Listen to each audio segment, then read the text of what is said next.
الحمد لله وحده، والصلاة والسلام على من لا نبي بعده. أما بعد، فأعوذ بالله من الشيطان الرجيم. بسم الله الرحمن الرحيم. فلا وربك لا يؤمنون حتى يحكموك فيما شجر بينهم ثم لا يجدوا في أنفسهم حرجا مما قضيت ويسلموا تسليما. وقال: وأن هذا صراطي مستقيما فاتبعوه ولا تتبعوا السبل فتفرق بكم عن سبيله. صدق الله العظيم. رئيس الاحتفال المؤقت والأساتذة الكرام وحضرات الحكم وزملائي الأعزة، إني أريد أن ألقي أمامكم في هذه الحفلة المباركة الميمونة خطبة وجيزة حول المذاهب الأرضية والنظام السماوي. يا إخواني، آلاف مؤلفة من الأديان والمذاهب ظهرت على هذا الوجه من الأرض، وأنواع متنوعة من النظريات والوجهات برزت وطلعت، وتنوع الناس اعتناقا وقبولا.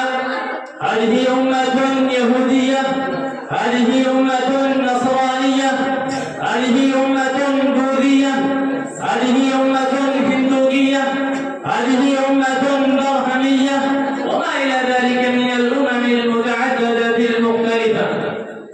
فيا إخواني، هذه الأديان تقوم على تحريفات الغالين وانتحال المبطلين. إنها تقوم على التقاليد الإنسانية أم القوانين الرسمية. إنها تقوم على الأوهام الغالية أم الأفكار البشرية. إنها تقوم على الخزعبلات الجاهلية أم التوهمات الباطلة. فكيف تستطيع أن تسعد البشرية؟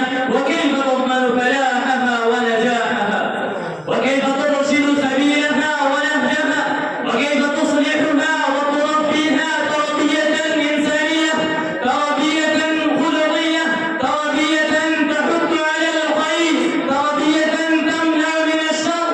إنها تفلس وتضعف ببنائها وأساسها، فكيف تكون إعوانا فيرجى؟ إنها خائبة خاسرة، وأصحابها تسود وجوههم وترهقها ذلة وهم في الآخرة يخسرون.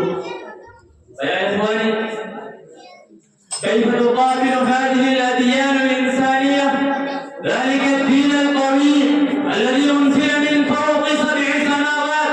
كيف توازي ذلك النظام السماوي الذي لا يأتيه الباطل من بين يديه ولا من خلفه؟ كيف توازي هؤلاء الأديان ذلك الدين المستقيم الذي يعلم خالقه وحاكمه كل شيء؟